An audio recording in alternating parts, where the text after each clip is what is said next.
Okay, thanks very much. Well, without further ado, to say it gives me great privilege to introduce our next speaker is an understatement. And Clancy is going to be celebrating 46 years of sobriety on the 31st of October. And we've also got Clancy a little cakelet, and it reads, "To Clancy, happy 46th birthday, love from the reunion," and the sobriety date, 31st of the 10th, 58. Without further ado, please give a warm Bristol reunion welcome to Clancy.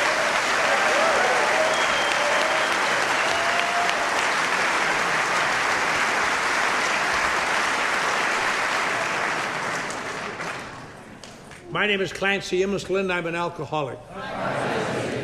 I'm very glad to be here tonight. I feel kind of sad. I got the same size cake as she did. Nice to see you newer people staying active. But I'm kind of a sentimentalist, I guess. Maybe it's corny and I'm a sentimentalist, and I'm maybe a softie. I'm getting old, soft in my old age. But I was thinking tonight, if I had one day left to live, if somebody told me I had one day left to live, I think I'd like to, I'd maybe ask them if they could read to me the announcements they read before the meeting tonight. It would make that last day seem like forever.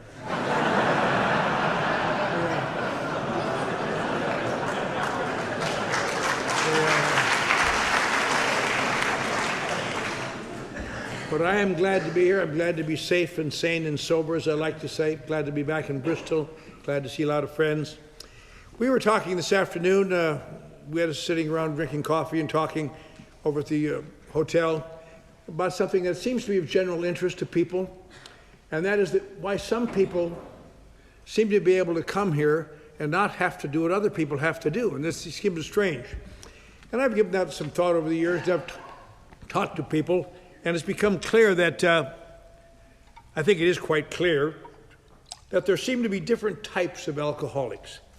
I don't know if they're any delineated anywhere or put down anywhere, but there seems to be a type of alcoholic that by any measurement is an alcoholic, but something dramatic happens, something that really threatens their security. Maybe they lose their family, or they lose a job, or there's a death in the family, or something that really threatens them.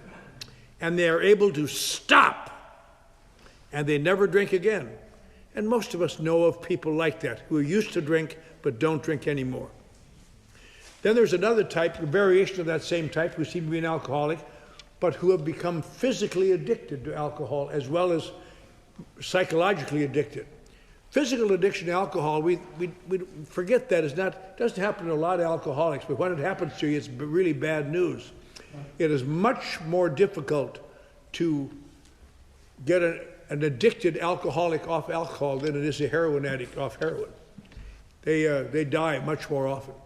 But anyway, these are the people for whom treatment centers were originally created.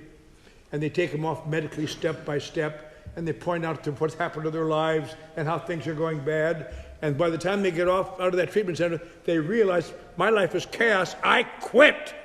And they never drink again.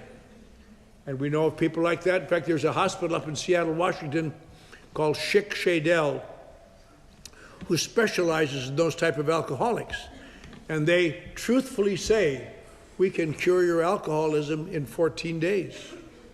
Because they medically withdraw them, they point out their lives, and they quit, and they have long lists of names of people who have been able to do this. Then there's another type of alcoholic who seems to be an alcoholic by any way you measure it. They drink and raise hell and so on. And something really happens to threaten their security, loss of a job, loss of a family, death in the family, something that really threatens them, and they quit. But they always eventually drink again. And these same type of people come out of treatment centers with tears of sobriety, with tears of sincerity rolling down their cheeks. Tears of sobriety, but sincerity. And they realize what they've done to their lives, and they quit. But they always begin to drink again. And these are the people who have baffled science and medicine and institutions and the law and their own families as long as there's been alcohol. There's records of these people for thousands of years. At one time, they thought they were possessed by devils. They put them to death because they didn't seem to respond to anything. And they'd flogged them and whipped them and sent them away to Australia from England. Get rid of them, do something. Sounds funny, but it wasn't funny at all. And to this, in my lifetime, I'm kind of old, but I'm not as old as 5,000 years. In my lifetime, when I was a little boy, there was still no answer for these people anywhere in the world. Anywhere. They just were hidden, sent away, left to die. It's just amazing, just amazing. And these are the people, as I say, probably the worst, the people that they baffled worst were their own families. I'm sure there was hardly anyone in this room tonight who's an alcoholic who hasn't seen that terrible, as I have, seen that terrible look of disappointment and sadness on someone who loves you. And they say, oh, how could you? How could you? You promised. And the children were starting to feel a little better again, and I'll look at you. How could you? And it makes you feel terrible, so you have to say things, oh, get off my back, God damn it. Leave me alone. Because you feel so bad, and I don't know why it is either. But these are alcoholics. And when Bill Wilson wrote this book about people like us, because this program was designed not for alcoholics, but for alcoholics like us, he again and again in the book refers to alcoholics of our type. Alcoholics of our type. He doesn't specify any other types, but he sensed that there was alcoholics who could not be helped.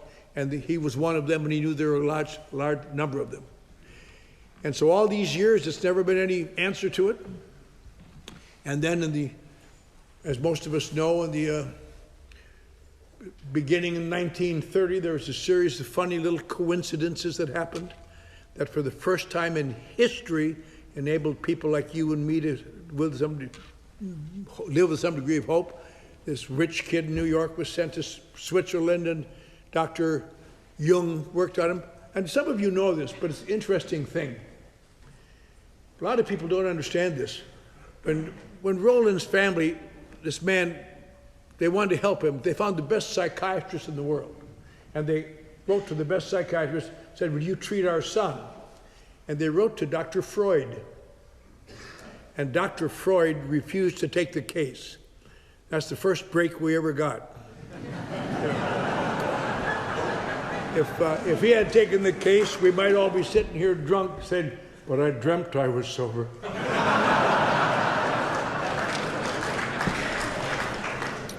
But they couldn't get to Dr. Jung, Dr. Freud, so they got to Dr. Jung, and he treated this guy for a year, and the guy got drunk again.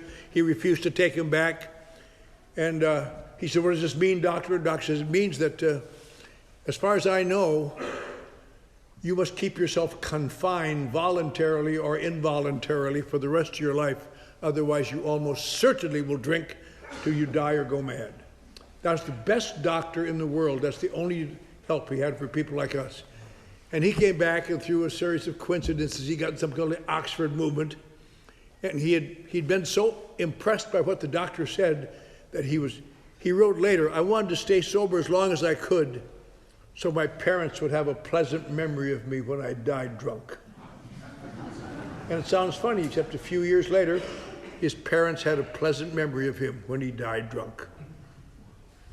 But while he was sober, through a series of coincidences, his family sent him to Vermont to celebrate his newfound sobriety. He happened to get there just in time to keep a guy from going to the penitentiary, a guy named Ebby. And he brought him back to New York, and this Ebby happened to think he had to go find someone to tell about the Oxford movement, and he happened to think of his friend Bill Wilson by coincidence and got a hold of Bill Wilson. And just a series of little funny things. If anything happened slightly differently, we wouldn't be here today. It's just amazing how these things happen. And Bill Wilson finally got in the Oxford movement, had some sort of a psychological upheaval. He called it a spiritual awakening, spiritual experience. And he got a job finally. He was a failed stockbroker. They sent him out to Akron, Ohio to do a deal, and the deal blew up in his face, and he almost got drunk. Standing in the lobby of the Mayflower Hotel, I stood there where he was standing. Years later, I kind of try to recreate the feeling. Got $10 in his pocket. He can either pay off the hotel or buy a train ticket home. Doesn't know what to do.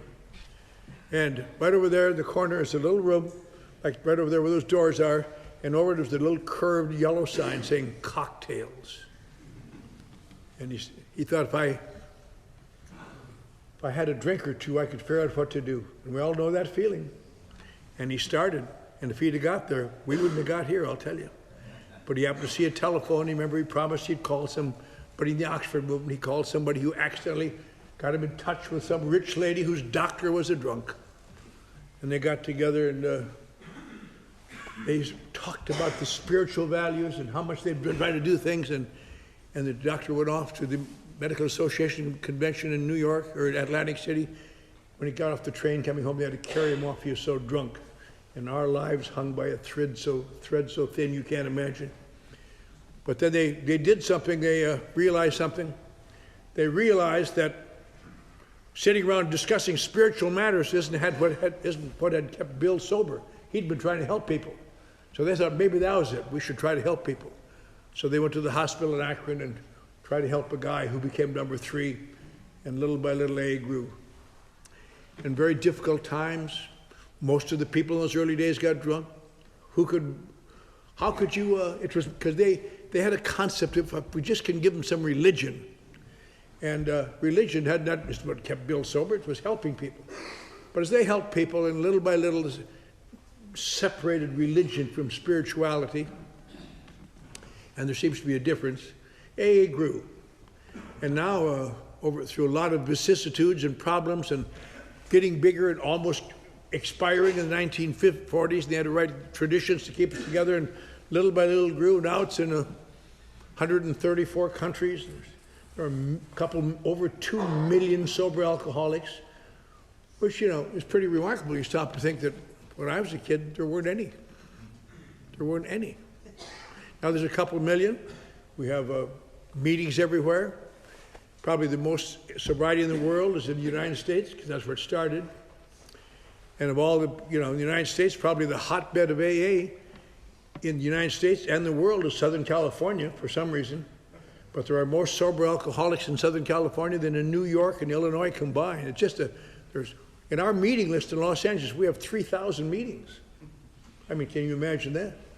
My home group in Los Angeles has a membership of over 1,000 every Wednesday night. And they're all excited. Some of you have been there.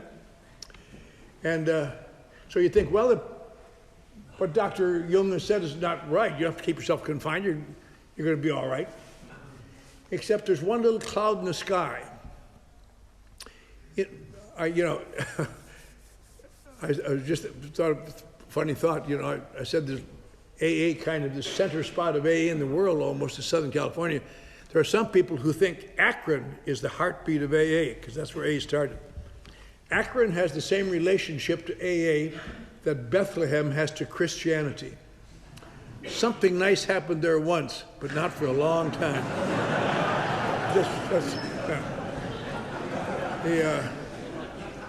Don't anybody tell anybody in Akron that, please. But in America, where there's AA everywhere, there isn't a town that I can think of without AA group or people, and they travel around, and so the sobriety is available everywhere. It is estimated by the National Institute of Health, as of the most recent figures a couple years ago, that today over 90% of alcoholics of our type in America still die drunk, or as a direct result of drinking. And you wonder, why would that be, for God's sakes? You don't have to stop drinking. There's places to go. It doesn't even cost anything. If you want professional help, go to some treatment center and get one of those $10,000 big books if you want to do that. But AA is everywhere. Why would this be? I'm in a situation different than most of you, I suppose. When I was sober a few years, I'd become fairly successful in life and working in radio and television and corporations. In some hideous fit of misjudgment, I left a job in a publishing firm, and for the last few years I work in the middle of Skid Row, which is the bottom rung of the ladder.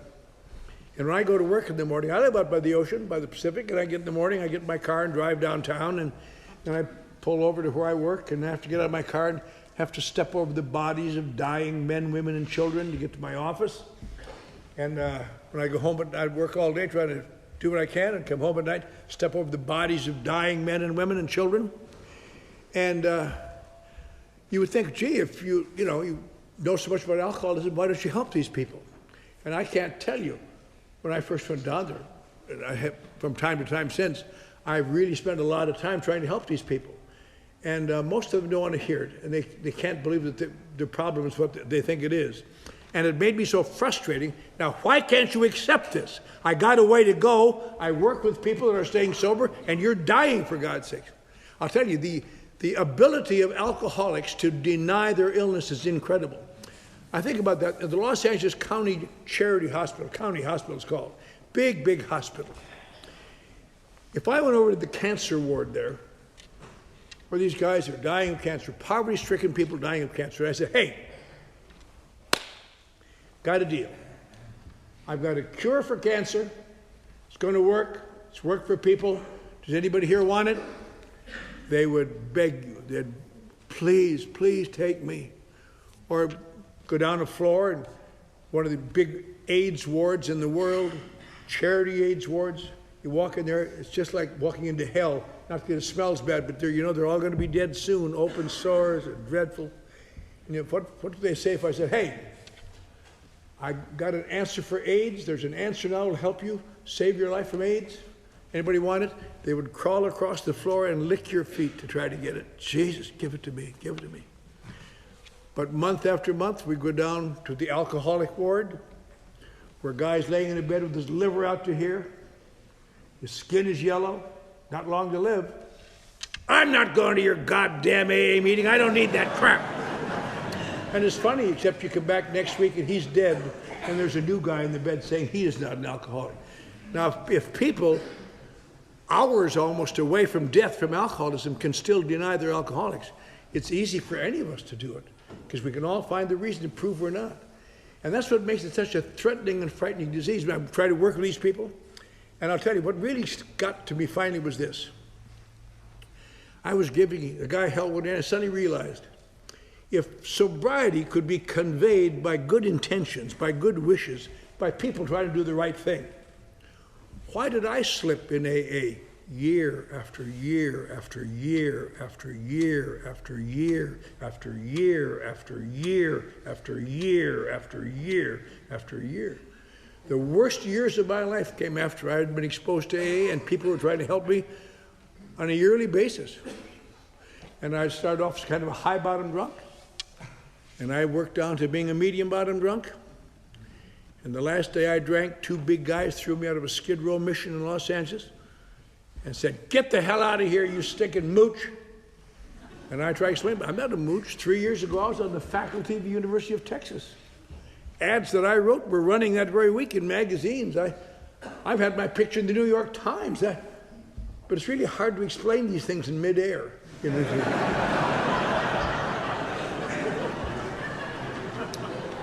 And I stood outside of that damn old mission. I had just had my front teeth kicked out in the Phoenix, Arizona jail.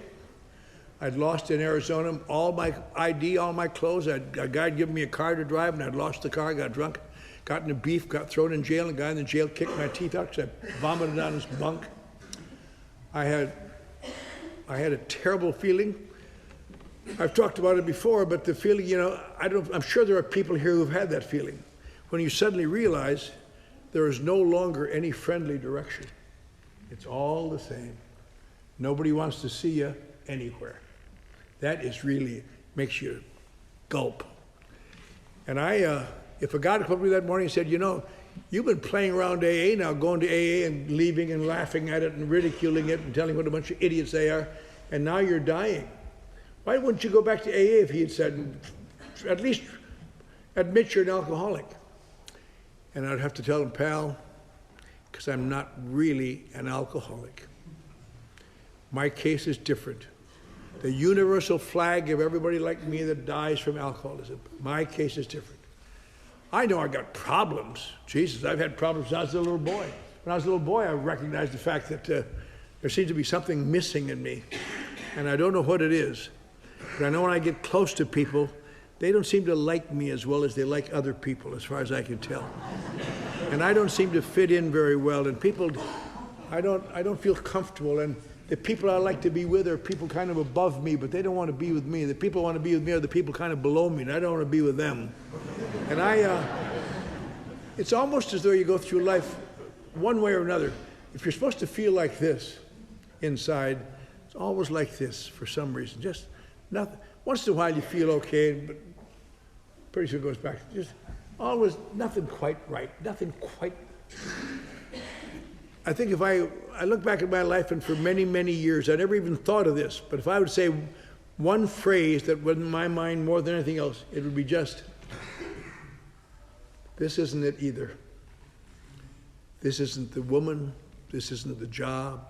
This isn't the place. This isn't anything. And I didn't know how to explain that to people. These feelings are feelings of guilt because I was raised in a very, very strong church, the Norwegian Lutheran Church, and I was not unable to live up to their standards as far as I could determine. Of course, I made the standards much higher. Kids have it's either perfect or nothing, you know. And my life has been spent missing goals. And so what I do to make up for it, I make the goals higher.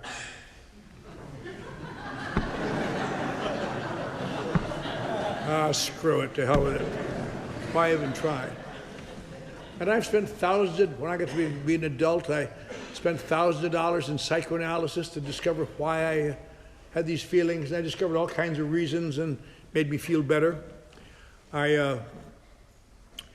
Psychoanalysis, at least for people like me, is a strange thing because I don't know, I always liked it. I don't know why I liked it, because all you ever find out is ways you've been hurt that you hadn't been aware of yet, you know.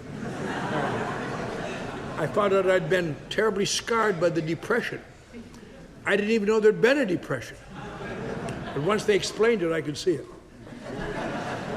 I'd been repressed by the Norwegian Lutheran Church. I didn't know that, but it really made me upset to hear it. A lot of things, you know. And it used to make me feel good. I mean, I'd lay there thinking, geez, it's really helping me. And I never could figure out why I would feel good about that till years later, when I was sober a number of years, maybe 25 years ago. Some guy came up to me that I was sponsoring and was telling me about a new therapy he had found that really made himself feel better. Something called Adult Children of Alcoholics.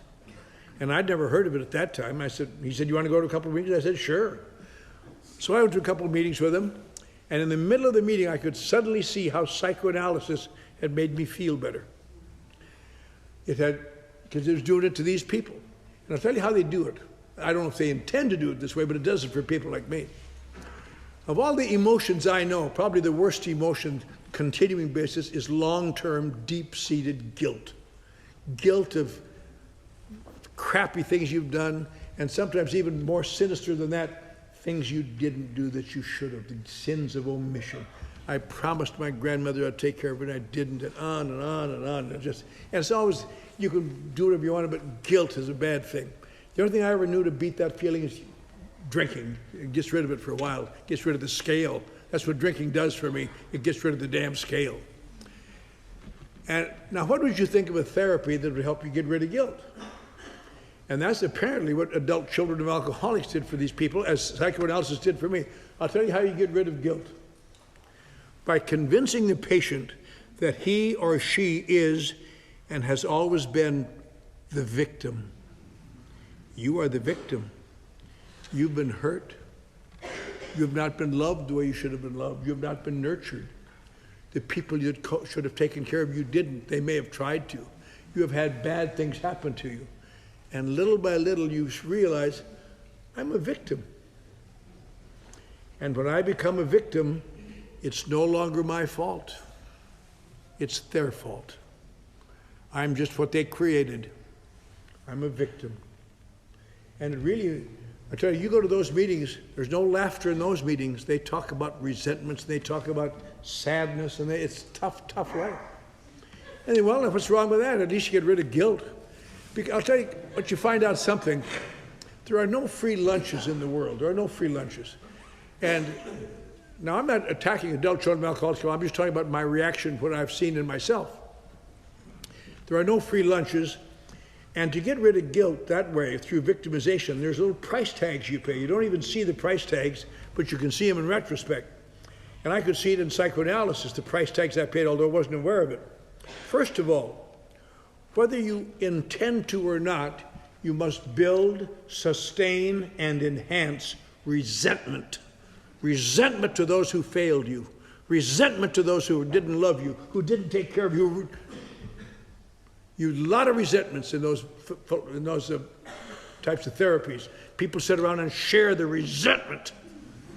The second little price tag you pay is that you must accept the fact that you have been made terminally different, and you can't change. I heard one of the guys say one time, one of their gurus, he said, "We are like trees in a forest. When we were saplings, someone reached within us and ripped out our hearts. And we continue to grow, and we look like all other trees, but we are empty inside, and nothing can ever change it." And so now you know you're different, and you're always going to be different. And the third little price tag you pay, of course, is that if you're like me, intermittent but intense self-pity. I could have been something, by God. I'll tell you, the line that I ever saw in literature, in the movie On the Waterfront, this half-punch-drunk fighter sits in the back seat with his brother, the gangster, and says, "Jesus, Jimmy, you should have taken care of me. I could have been a contender." You know, that's a touching, always touched my heart. And you think, well, these are inconveniences, but maybe it's worth it to get rid of guilt. Guilt makes you commit suicide. These things don't make you commit suicide, they just make you feel bad. And maybe they are for most people. But for people like me, who suffer from this particular form of alcoholism, it's an interesting thing. You look at the book Alcoholics Anonymous, written for people like us, and it lists the 3 most lethal emotions for alcoholics. Number 1, resentment. Number 2, feelings of difference. Number 3, self-pity. And why are they so lethal? Because they will justify every drink I take till I die from it. And it will never have been my fault. And you don't understand.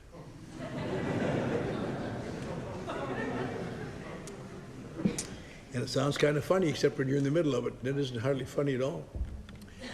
But I knew there was something wrong with me, and I read books.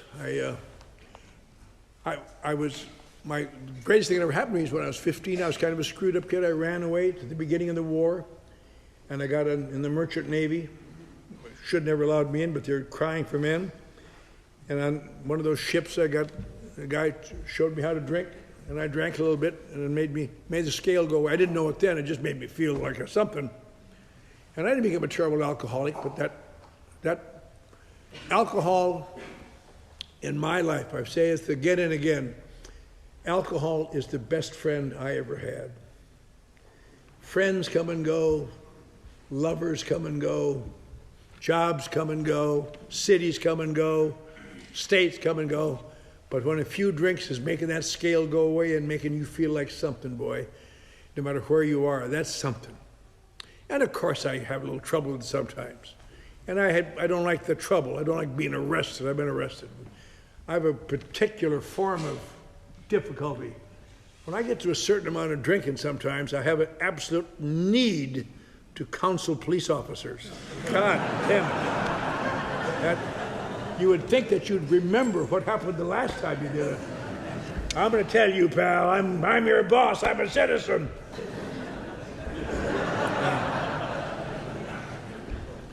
So I've been to jail overnight a lot of times, but it's an interesting thing. We were talking the other night in Newbridge. You know, if you ever get a chance, Newbridge has got a great little group there. It's a very pocket of enthusiasm. And not only that, but you no longer have to seek lower companions. They're there waiting for you. Not really, really good group. But we were talking about this, about that chapter 3 is such a, you read the book and just, if you stay around a while, the book gets smarter and smarter and smarter as the years go by. And one of the smartest places in that book is the first page or so of chapter 3, where they talk about people like us who feel so different and wonder what we have in common with other people. And one of the things, after you're sober a while, you can look back and say, well, that's one of the things I should have recognized I didn't. But people of our type, somewhere along the line, must and do accept the obsession that someday, somewhere, I will find a way to control and enjoy my drinking. And people say, why do you worry so much about your drinking? I don't know, but I'm going to find a way. Why would you want to have to find a way? Because for people like me, I can't live like that. It's too unpleasant and uncomfortable. And when I drink, it's not that way. And I don't drink because I'm a drinker. I drink because I'm a feeler, and I'm going to find a way to do it. And they have that funny little paragraph in there that sometimes people laugh at, but they're not funny at all.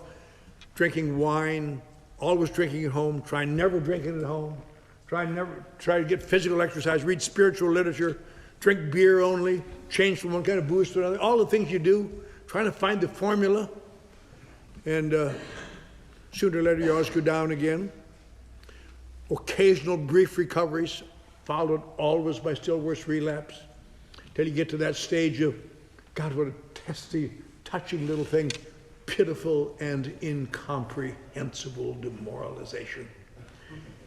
You think, that's how drunk you get. That isn't how drunk you get at all. That's how you feel after you sober up. Pitiful and because they want answers and I got no answers and I'm just as baffled as anybody. Leave me alone! And next time it'll be different.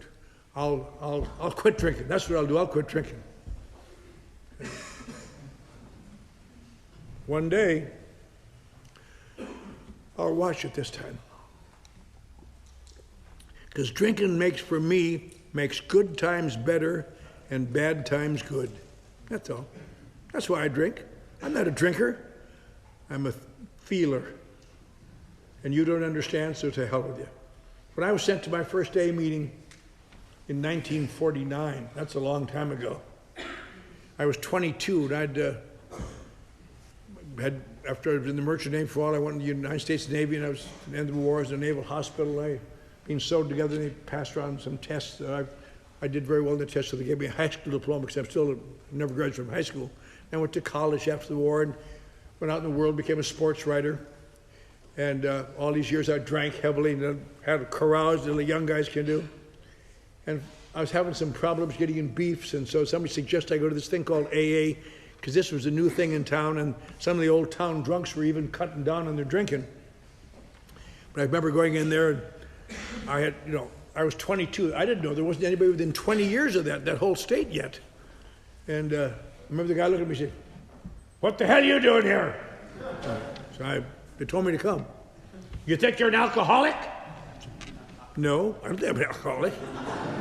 So what do you think? What's wrong with you? I tried to be honest. I think I'm too sensitive.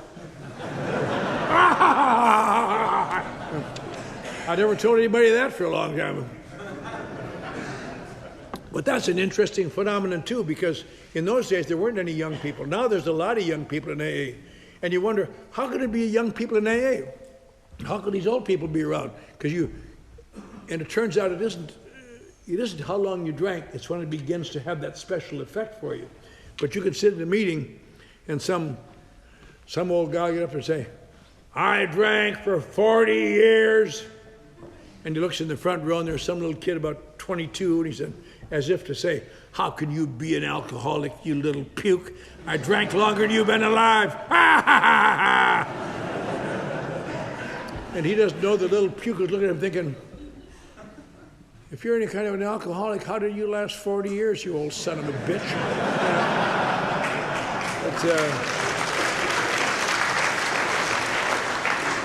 It turns out it isn't how long you drink. It's when it begins to make the scale go away, to do that as special effect when you need it to fill a hole.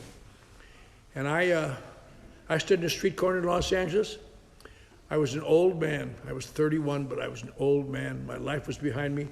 Wife and children gone. Life gone, occupation gone, career gone. I'd never get another job, they told me, because I'd screwed up so many bad times. And I would have bet my life. A guy could have put a lie detector in my arm and said, "Are you an alcoholic?" I said, "Not really." Because I knew what an alcoholic was. If you're new tonight, you already know what an alcoholic is. Alcoholics are people whose problem is alcohol. You come to AA and admit your problem is alcohol, and then you feel better and you return to God and you live happily ever after. Or happier anyway. And I knew that wasn't for me, because my problem is not alcohol, and if God exists, I am damned. So I cannot ever return to God. You talk about God if you want it, but don't tell me about it. And it doesn't work for people like me.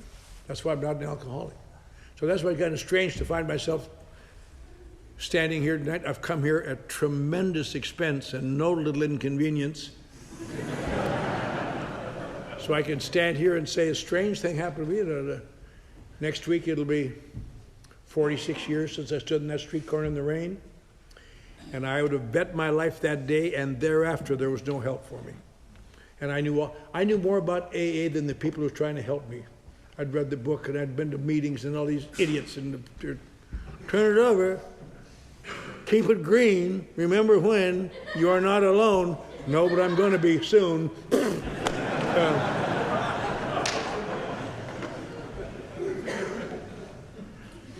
So I just for a few minutes want to talk tonight a little bit about what changed my life. Maybe it'll help somebody here, maybe it won't. Who cares?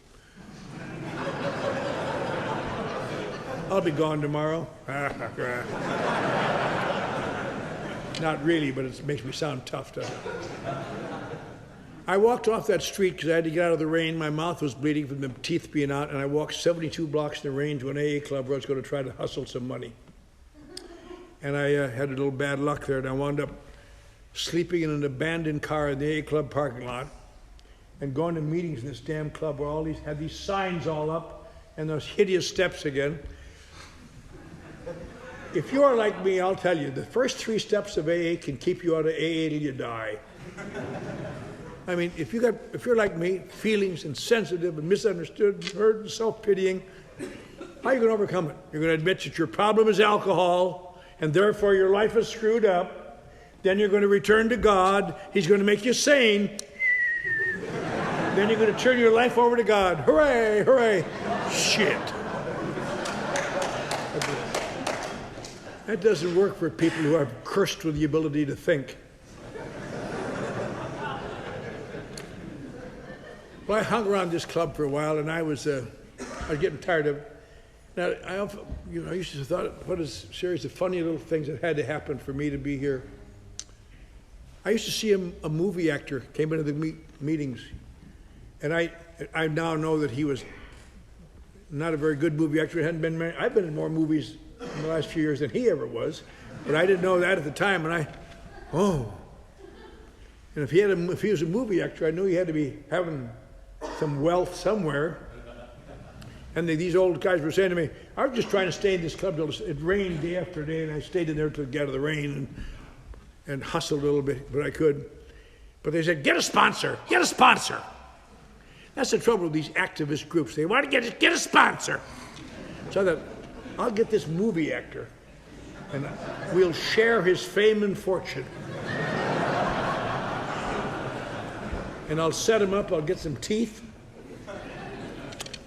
I'll get some clothes, I'll go back to New York, I'll be sober, my eyes are clear. I'll say, well, yes, I used to drink and have troubles, but now I've learned my lesson. Give me a job on probation, I'll work for nothing till you see what I can do. I'll do a wonderful job, I'll make some money. I'll come back to Los Angeles one day, I'll come to this club, I'll buy this club, and I'll burn her down. You know, not much of a motive really for sobriety, but enough. So I asked this guy to be my sponsor, and he said, yeah, but I want you to do what I tell you. Oh, sure, Bob. And I found out later he didn't like me. I found out he really didn't like me. And it made me feel bad at first, but I realized now he shouldn't have liked me. I was the worst type of newcomer that ever comes to AA. And that is a long-term slipper who already knows all about AA. God, they're a sickening bunch. I've had a few of them, you know. I think you're misquoting the book there, aren't you?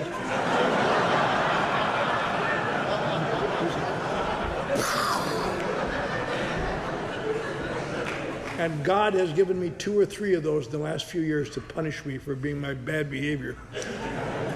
But But he tried to help me. He'd take me with him a couple times to hear him talk, and he'd talk to me. I heard him say something along the line that it seemed so odd to me. He said something, I heard him tell somebody, he said, you know, as long as you think your problem is alcohol, you're going to die drunk.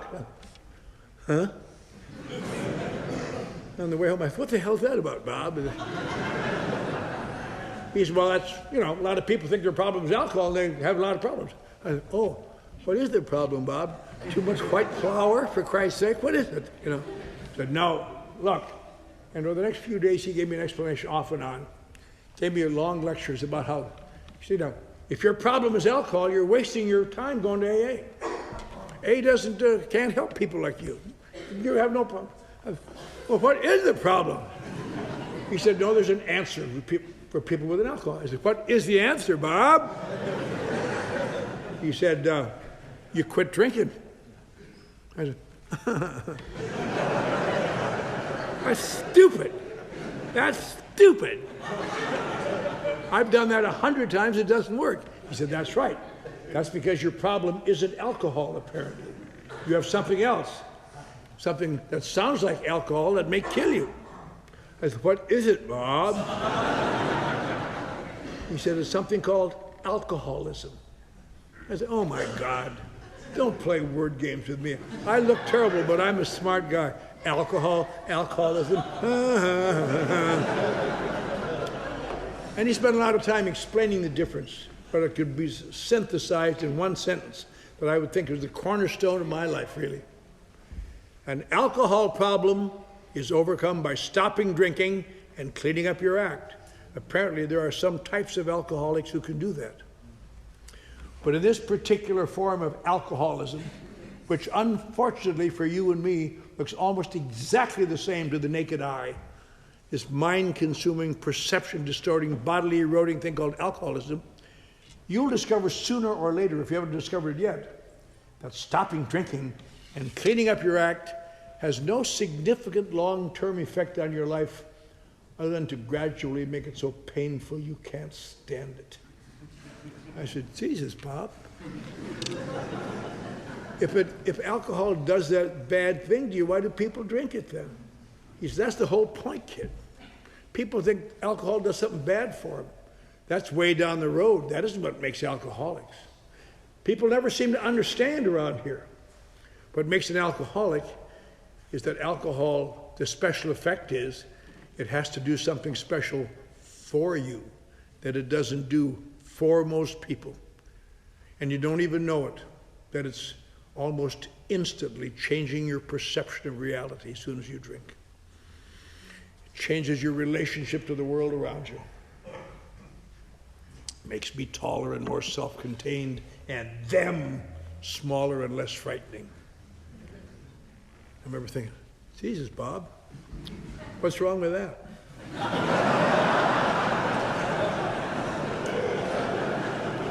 He says, because it isn't really happening, kid. You're just fantasizing now, and you're out of step with everybody. And also, it'll set up that damn thing called the phenomenon of craving for people like us. I don't understand it. Nobody else does, but it sets it up. And, you know, there never has been an adequate explanation of the phenomenon of craving. But I have a theory for me, at least for people like me, maybe like some of you, I don't know, but like for me is this. When I drink, the scale goes away and I start to do good. And almost instantly, it starts to come back a little bit. Give me another one, Fred. Without even being aware of it, I'm trying to hold this Technicolor. I'm trying to hold this. I don't want to go back there. I want to, come on, give me another one. Just instinctively, pretty soon you're drunk and it's all gone anyway. But trying to hold, that's what I'm drinking for. And he says, eventually, you kid, you got to get drunk. Then you got to get sober. Well, Jesus, I said, if it does that to, if it's doing that to you, and you get in trouble, why would you ever drink again? Why would you ever drink? Why did God just say, I don't want to drink anymore? He says, that's the other end of the coin, kid. And he had a theory that I read about, it indicates a little bit of it in the book, but I certainly believe this to be true. I thought he was way ahead of his time. He said, when human beings grow up, all of us grow up physically, We have to learn to live in the world. We learn the conflicts and problems and good things and bad things and what we can handle and what we can't handle and what we have to give things to get things. And you have to give and take it on. The process is called maturing, going from children to adulthood. Mature people live rather comfortable lives because they don't get involved in every big deal. Things are not big deals. They see them in perspective and they're going along. And it's really not so bad. He said, but unfortunately, people like us don't have to go through that process.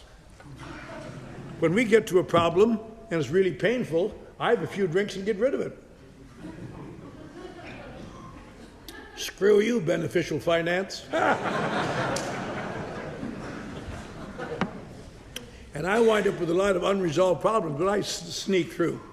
But the day comes I have to stop drinking, I never had the slightest idea that they're there waiting for me. And I never met anybody who knew that. Because I stand there, grown up body, grown up brain, grown up ability, grown up strength, grown up verbal skills, and never once even guessing that I'm at the intermittent beck and call of childish emotions. We call them alcoholic emotions because it sounds a little bit nicer. Yes, I guess I have alcoholic emotions. But they're childish. What are alcoholic emotions? I love you. I hate you. You hurt my feelings. I'm going to run away. Will you marry me?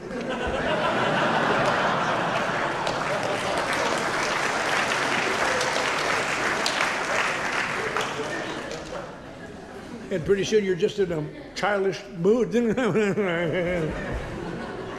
you got to get a little relief, so you have to have a few little drinks.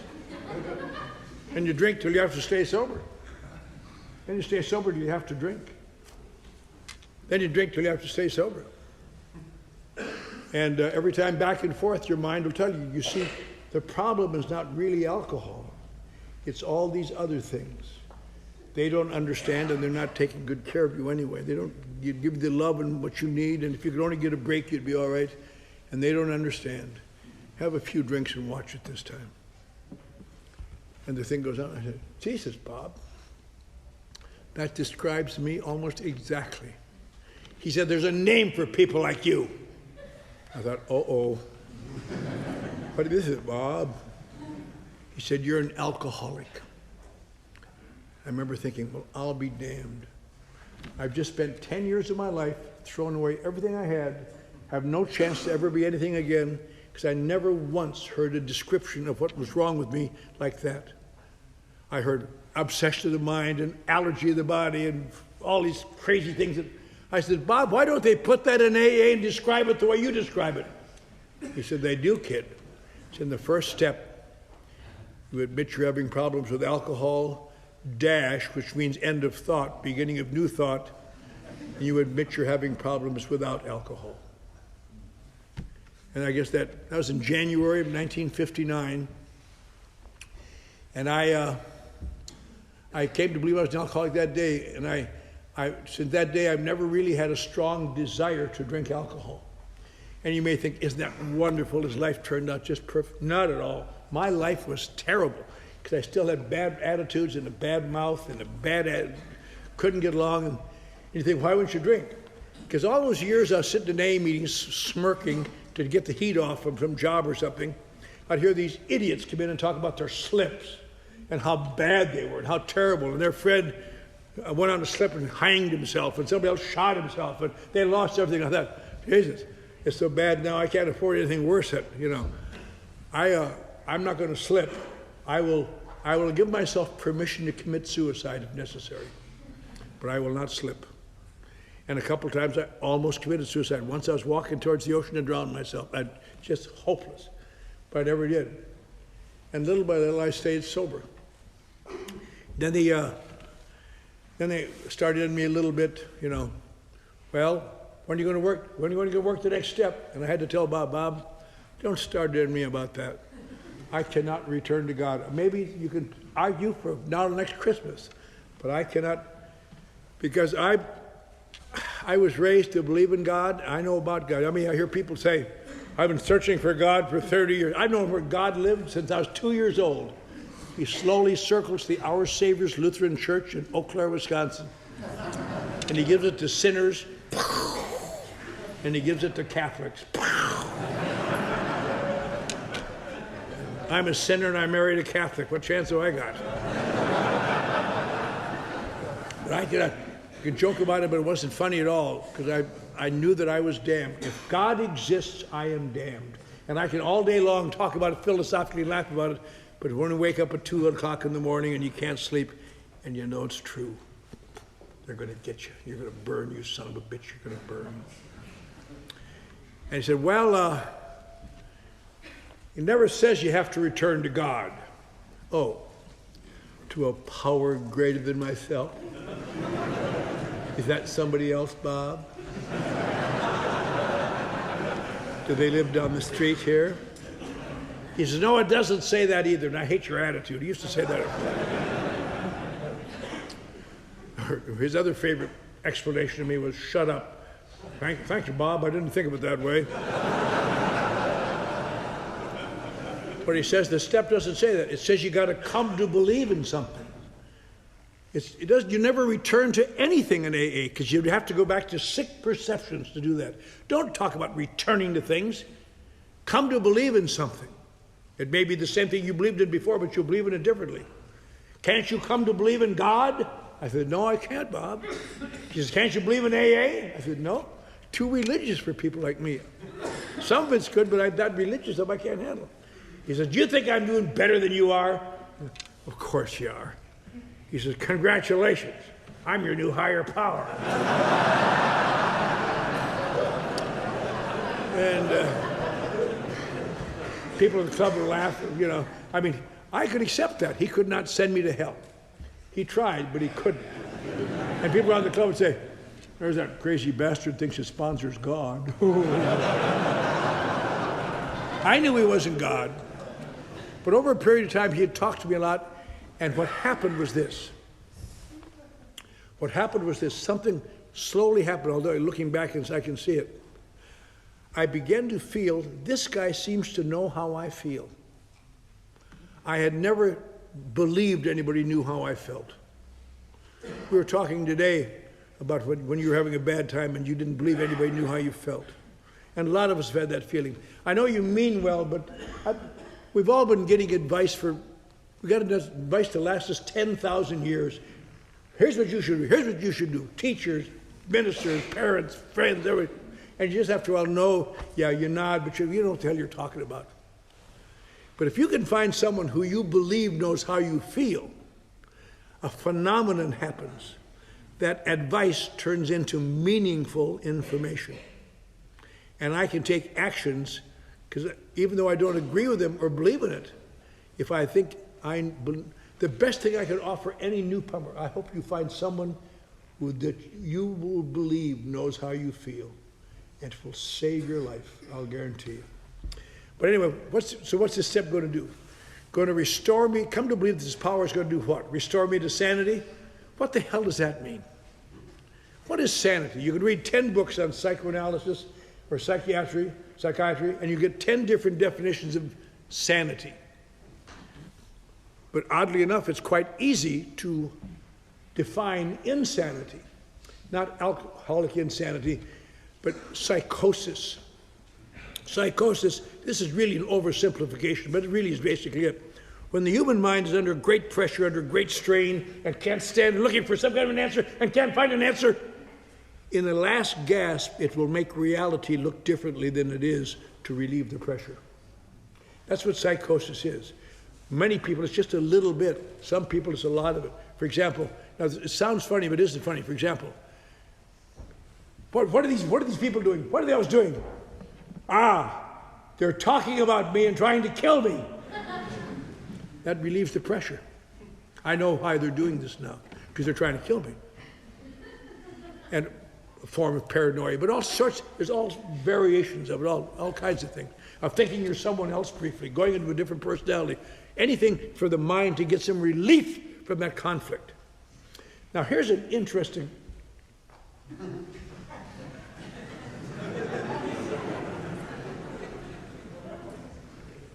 Give her her allowance and send her home.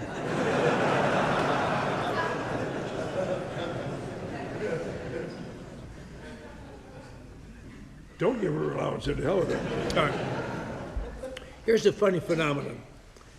Alcoholics almost never become psychotic. Isn't that odd? Cases of alcoholics becoming psychotic are as rare as anything. You'd think that'd be a number one thing. We talk about psychosis. Alcoholics that die from insanity used to be only behind syphilis. Now we've overtaken syphilis as a cause of insanity. What do you mean they don't become psychotic? Alcoholic insanity, as we've talked about before, is not psychosis. That is when you drink sufficient alcohol to dehydrate your body enough so that your brain dries out. What we call a wet brain is a dried out brain. If it seems strange, I'll explain it to you after the meeting, but a dried out brain. Korsakoff syndrome is called. And these people aren't acting silly in meetings. They're sitting on a bed somewhere and they change their diapers 3 times a day and feed them. And they sit like that for 40 or 50 years, never have known what their names are. That's what alcoholic insanity is. But alcoholics almost never become psychotic. Why not? Because when it gets bad enough, long enough, they drink alcohol. So what's the big deal about that? The reaction of alcohol in them is to make reality look different. What if these other people who become psychotic drink alcohol? They do, but it doesn't change their perception of reality. I and you have the ability, believe it or not, to temporarily induce psychosis. Things look different. And we joke about it, but it's really true. Example I used the other night. Can you imagine anything else in the world? Take a depressed, broken guy thinking about suicide, maybe just desperate. Go to a bar. God damn it, give me a couple of drinks. And 15 minutes later, you're sidling down the bar saying things like, "You with anyone, Granny?"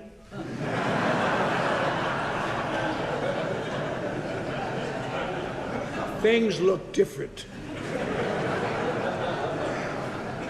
And if you're lucky, she'll say, yes, she is with someone. I don't know where I said this, someplace, but explain what coyote ugly is. You know what coyote ugly is? That's an old joke among drinkers in where I live. That is when you wake up in the morning and you feel someone's head on your arm.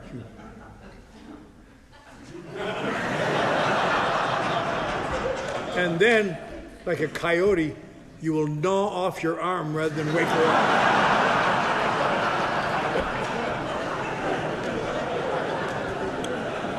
But that comes under the heading of pitiful and incomprehensible demoralization.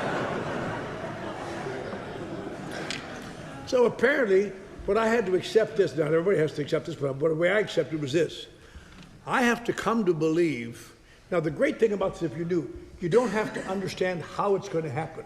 That is not in here at all. Just that it can happen. You got to believe that the people didn't all get together to lie to you. I got to, in the second step, come to believe there's a power here that will enable me to live in sustained reality without inducing psychosis to handle it. And I could accept that as the second step. And I said, but I don't know how it's going to happen, Bob. She said, that comes a long time from now. You just believe it can happen because I said it did. And that's right. And as a result of that, I did things he told me, took actions. And if you're new, they really, sponsors sometimes tell you to do the dumbest damn things. You just wonder what the hell they're thinking about. I mean, they don't actually say this, but it sounds as dumb as this, as if you look at that wall and say, see that wall? That wall is bright red. I see it more like a brown, Bob. I tell you it's red. Well, goddamn it, you act like it's red. Now, they don't tell you about the color of walls, because that's too easy, but they tell you things equally stupid. I don't care how it looks to you. You go and apologize to that woman. You called her a bitch. But, Bob, she said terrible things to me, and she hurt my feelings, and she told her baby not to talk to me. I don't care. You go and apologize.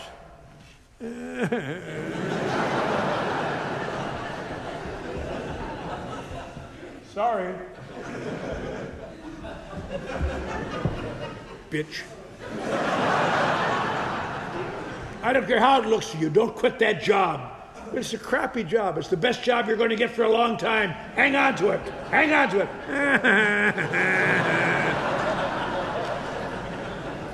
I don't care how it looks to you. You go to that meeting. But they never call on me. There's just a big clique and they treat me like a bunch of crap. Maybe you are. Go to the meeting.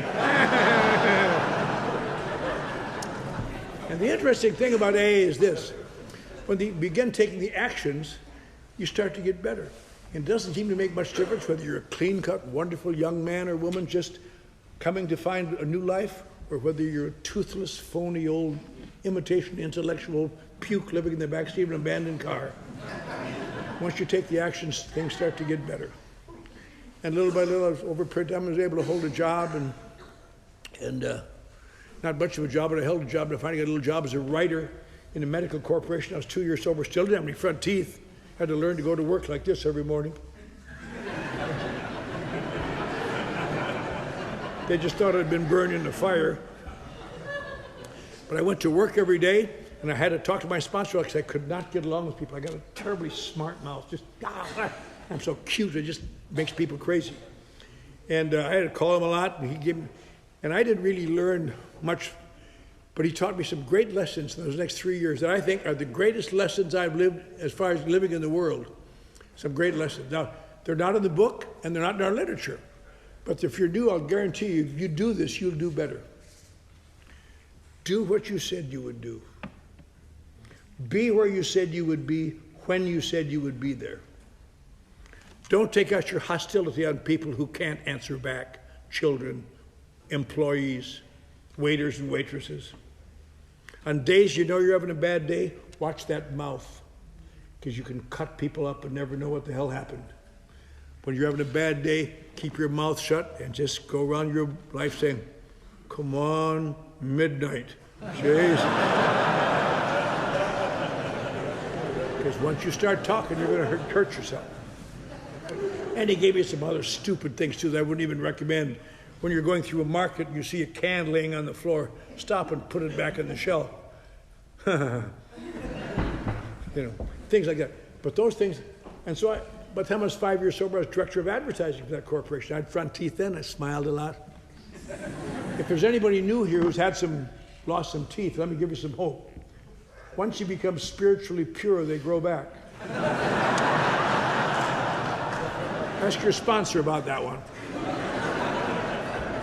When I was 7 years sober, I was down in radio and television, and 10 years sober, I was downtown doing public relations for an oil company. 15 years sober, I was a marketing director in Beverly Hills. And when I was 5 years sober, the same wife, Catholic wife, and all those children that I had, because you have a lot of children when you marry a Catholic.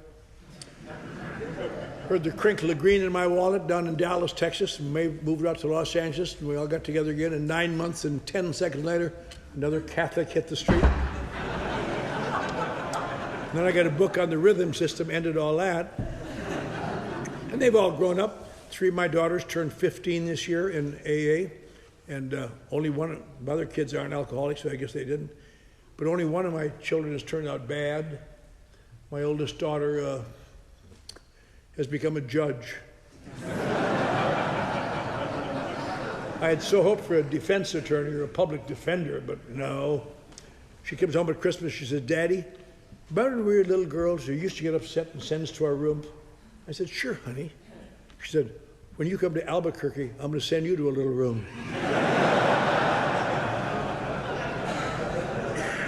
She doesn't scare me. I'm not going to Albuquerque. But isn't that nice? And when I was 15 years sober, I quit my job in this big marketing firm, and for the last 30 years, I run the Skid Row mission that threw me out in 1958. I'm still looking for those 2 guys that did it. Once I find them, it's an amazing thing. But I'm going home tomorrow, Monday morning. All of this will be a memory. I'll step out of my car, and I'll be stepping over the bodies of men and women. Some will still be alive from the last time I was there a week ago, and some of them won't. Because they will not. I'll tell you, you wonder why alcoholics cannot stay sober. Why they cannot. Why, if God loves us all, well, I could not go for God. I had to have AA. Let me go back up just a little bit. My sponsor was my higher power, and I did things to please him. But I couldn't, the third step, that's just too ridiculous. That is that's nice for religious people, not for people like me. When I was about 6 months sober, I lost a job as a dishwasher after about 2 days because I had deduced that the busboys were bringing in more dishes than the waitresses were taking out to punish me because I was not a Mexican. That's what I thought at that time. And I got fired, and that's the day I was going to kill myself. I was going to walk to the ocean, just forget it. And I couldn't find the ocean. I called up my sponsor finally, and I said, Bob, I know you tried to help me, and I know I've done pretty good some days, but I'm 6 months sober. People around me that I wouldn't hire to mow my lawn 5 years ago, they're all got jobs and doing well, and I'm smarter than they are, and I'm better than they are, and I can't even hold a job washing dishes. What the hell is, I'm just going to pack it in, Bob. AA is not enough for me. What can I do? He said, why don't you write your inventory the way I told you? And I said, I just told him a week before, I've taken my inventory with a psychiatrist. Why do I want to take it with an out-of-work actor? What the hell is he going to do? Cut? Is that baloney? But I didn't want to say it again, and I was back sleeping on an abandoned car again briefly because I couldn't pay my rent. And I said, Bob, you don't understand. In my judgment, that's the last thing in the world I need. My God, more digging up this crap and dirt, and I'm so depressed now, I'm so guilt-ridden and feel so terrible. In my judgment, I need something a lot more than a damn inventory. And he said, in your judgment? Who cares about your judgment? You live in an abandoned car, for Christ's sake. If I wanted your judgment, I'd put my head in the back window and ask you for it. You're a loser. You're a loser. I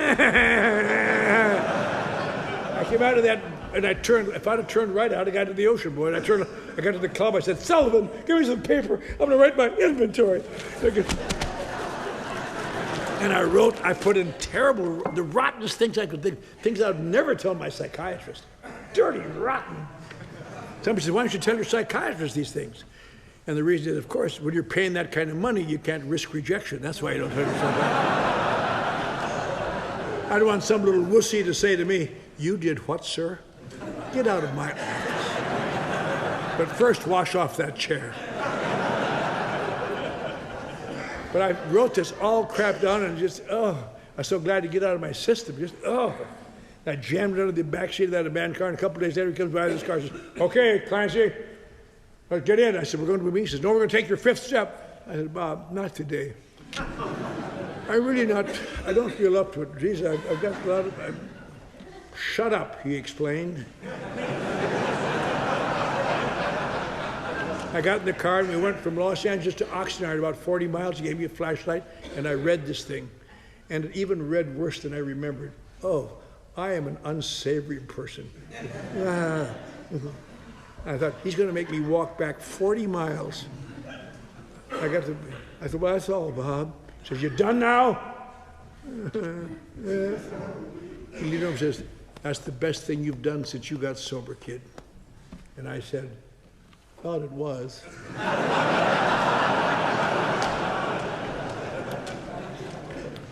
But I've taken that trip over 200 times since then, in the last 40-some years, on the driver's side and some other goof over there with the flashlight. And, let me explain this part before I read it.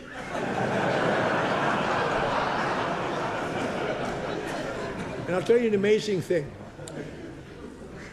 At that level, when you get to writing an inventory, you begin to understand we are all the same. The same things are in every good inventory. Lack of self-worth, resentment, feelings of sadness, loneliness, feelings of being deprived. All the things that go to make up a personality like ours that enable us to have to drink to stand it. And they're in everyone. One week, a few years ago, I heard a daughter of one of the most famous men of the 20th century, and a guy who was born under a bridge in El Paso never knew who his father was. And she lived in a penthouse, he was in a rehab, and their emotions were the same. Much different specifics, but it's always the same. And it's that way all over the world. That's what makes alcoholics so unusual. You have to be here a while and do a lot of things before you get to a level where you realize, my God, I'm like everybody else. These are the battles we're fighting. And but the point I want to make is this. The day I wrote that inventory and then took my fifth step, I believe, is the day I took the third step. Because that's what the third step is. Doing the things they ask of you, turning your life and your will over to the care of God as you understand it, whatever that power may be, usually who speaks through sponsors. And I think the first three steps have been the most wonderful thing in my life. I didn't think so, but I look back, they changed my life. And you say, well, you're sober a long time now. You know, why don't you get rid of those first three steps? And a lot of the steps, I don't take an inventory of you or anything else. But every once in a while, I get carried away with my own BS, or I feel a little depressed, something. And to me, the first three steps to this day are still kind of a trampoline. No matter how far down you're going, you remember, what am I doing here? Well, I can't drink, and of myself, I can't stay sober. There's a power here that'll change it. So I better do it. Then you start to feel better again, and again and again. So the first three steps really were remarkable in my life. And over a period of time, I have not become a wonderful person. I sometimes hear people who just have become so wonderful, it's just, oh, I no longer have rage. I no longer have anger. I do. I don't like to. But the one thing, for example, that A has taught me, if someone's really abusing me on the freeway, cutting me off, I no longer have to chase them past my exit.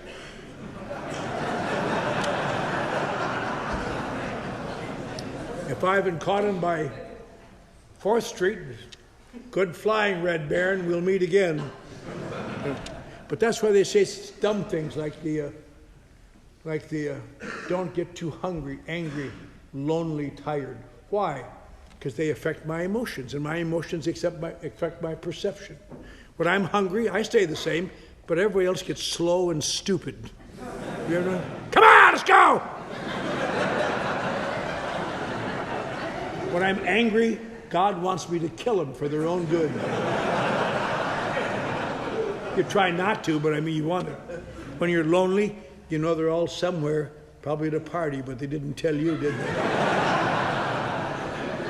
When you're tired, they attack you. They attack you on the freeway.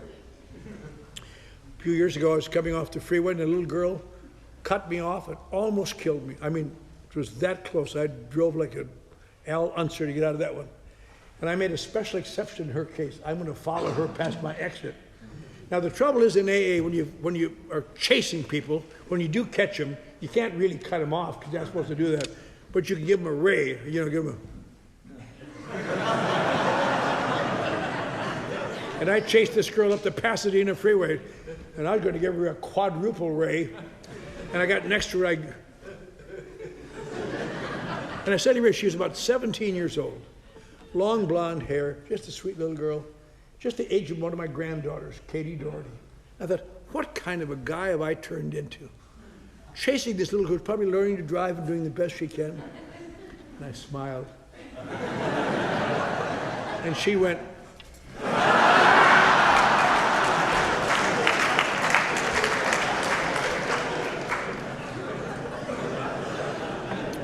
But that's what it's like out there, folks. That's why you got to take care of yourself. That's why you keep going to meetings. Not because you're going to learn anything, but it gets those memories. Because the actions of AA, let me just close by saying this. What do you do about the damn scale? We come here with the scale like this, and these AAs say things like, oh, don't worry about that side with the big black thing on it. We're going to work on this side. There's nothing wrong with this side. It's that side. Oh, don't worry about it. Give you a little bucket of actions and a little spoon. Just take these little actions and put in these. This is stupid. But you do it a while, and pretty sure that scale starts to move.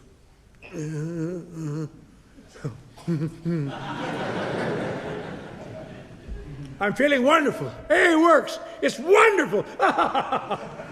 But through some celestial prank, there's a tiny hole over here you never see.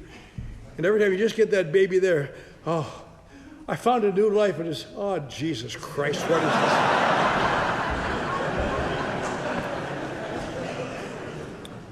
Because on this side, that thing, whatever that is, you never get rid of that.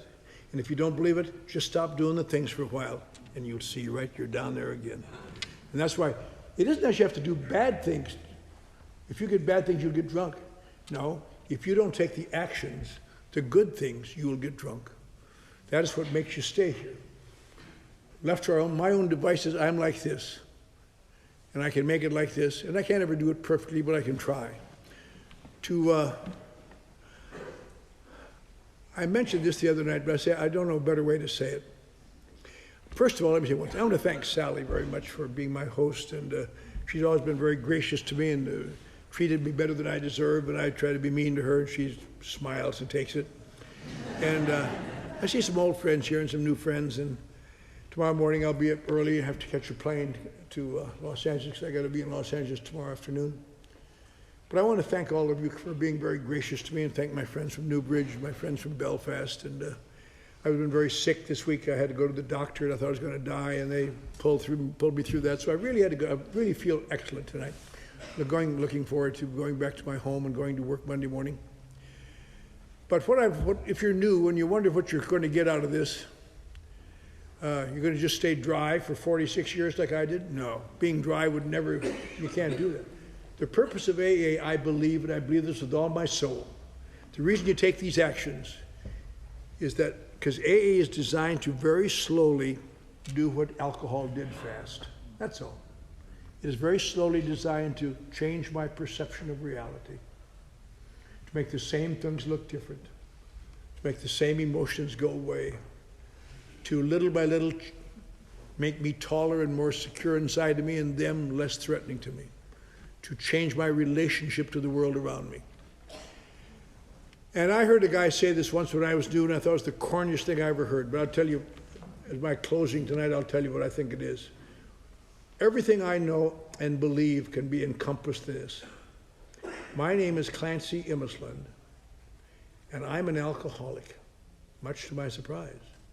And through the grace of God that I found after I was sober a while and my sponsor died and I kept taking actions, I came to believe in AA, and finally I got a sponsor who convinced me to pray wouldn't hurt me. And I don't know if God, what he thinks about me at all, but I know that he loves me. He loves me the same as you, no more, no less, or else he wouldn't be God. And he is not angry, he's not trying to punish me, he hopes that I'll do better, I guess. But my name is Clancy. I'm an alcoholic. Through the grace of God and the power of this program, it has not been necessary for me to drink any alcohol or take any mind-sedating or tranquilizing medications of any kind since October the 31st, 1958. And for this, I am truly grateful, and I thank you.